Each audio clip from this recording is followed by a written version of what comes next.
texto editorial do jornal A Nova Democracia. Como o oportunismo prepara o retorno do bolsonarismo. Cercado por vários inquéritos que tendem a convergir para denunciá-lo por tentativa de golpe no 8 de janeiro, Bolsonaro participou de um ato junto a Alexandre Ramagem, Flávio Bolsonaro, Cláudio Castro e Ética Terva no Rio de Janeiro, no dia 18. Aquele círculo de facínoras ele bravateou, abre aspas. Alguns acharam que eu passaria a faixa para aquele cara, mas eu não passo faixa para ladrão. Ei, idiota. Fecha aspas, antes do idiota.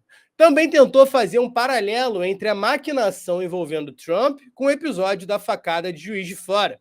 Vocês repararam que só quem é conservador e quem é de direita sofre atentado? Vai ver os assentamentos do MST para ver se não tem atentado lá. Vai ver os quilombolas para ver se não tem atentado em quilombola. É, só a direita que tem atentado, sim. Para, vocês fazem essa porra pra vocês mesmo ganhar a eleição. Gostando do vídeo? Então se inscreve no canal, ativa o sininho e se puder ajuda a gente fazendo o Pix, tá aqui na tela. Pode ser 2, 4, 10, 17 milhões, quanto você puder. Obrigada. Vocês viram que houve uma tentativa de matar Trump? Com isso, ele tenta seguir mobilizando sua base social ultra-reacionária, pois ele sabe que sua situação é crítica. Por um lado, existe um risco crescente do capitão do mato ser preso, uma vez que se selou, de fato, um acordo da direita hegemônica no alto comando com a direita tradicional e o STF para punir todos aqueles dentre os conspiradores golpistas de novembro de 2022 que se precipitaram nos intentos desvairados de janeiro de 23. Com isso, blindar de maiores punições os generais golpistas que defendem uma intervenção militar lenta, gradual e segura e dá uma trégua na crise militar. Isso preocupa Bolsonaro. Por outro lado, o cenário delicado de estagnação da aprovação na opinião pública do governo da falsa esquerda com a direita tradicional por não cumprir suas promessas e somadas à dificuldade de sua articulação política. Dão a Bolsonaro a percepção de que há uma situação favorável para retomar os seus planos em 2026. Contudo, a direita liberal trabalha por um candidato bolsonarista moderado, se servindo de todo o sentimento reacionário alavancado no anticomunismo que o bolsonarismo destila e expele, tendo por alvo o PT e a luta popular revolucionária. A despeito disso, está claro que o bolsonarismo, como fenômeno de massas, se pulverizou, mas de modo algum por haver diminuído seu peso político na sociedade.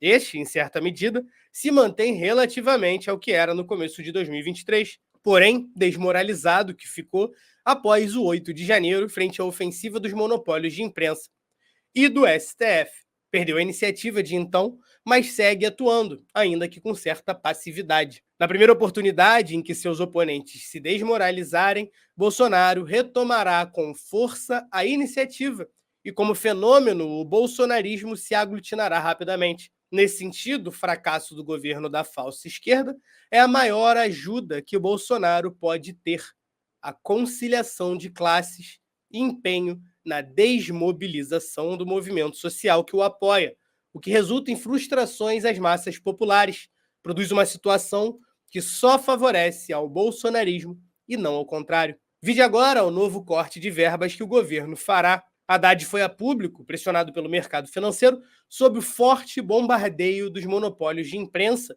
para anunciar um corte de 15 bilhões de dólares, acompanhados de mais juras de obediência total ao arcabouço fiscal, que é o novo teto de gasto. Como não se pode mexer seriamente no Ministério da Defesa, cujos novos investimentos de vulto o governo colocou em sigilo e sem dar maiores explicações, e nem no Ministério da Fazenda, comandado pelo latifúndio do agronegócio, não há dúvidas que esse montante, em parte, será cortado inevitavelmente das áreas sociais.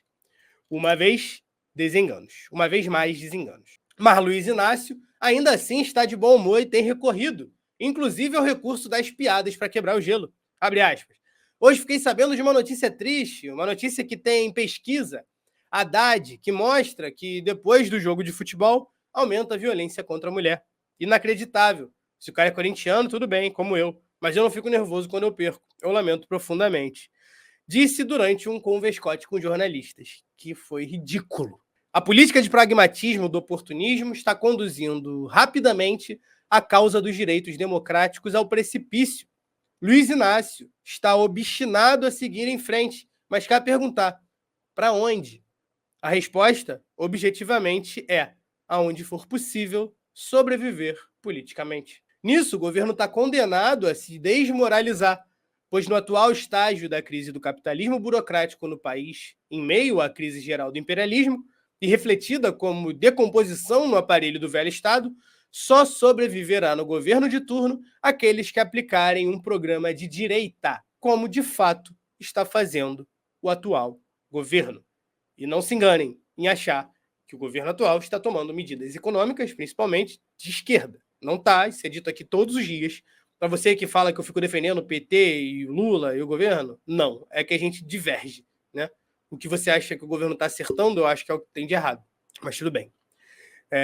E falo abertamente que é da política de austeridade do Haddad, de corte de gastos e sem qualquer compromisso com o desenvolvimento do país. Quanto mais aplicar, mais será necessário aplicar. E chegará o momento em que a direita bolsonarista aplicará melhor um programa de governo de direita, obviamente, né? Isso já está projetado para 2026. O governo do PT prepara o retorno do bolsonarismo oxigenado, quando a promessa essencial em 2022, já muito recuada, era justamente evitar o bolsonarismo. Que miséria.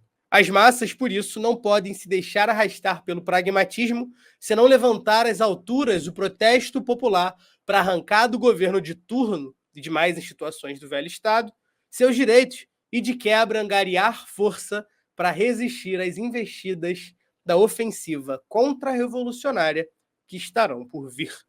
Adorei esse texto, está lá no jornal Nova Democracia e consegue sintetizar muito bem tudo que a gente fala aqui quase todos os dias, né?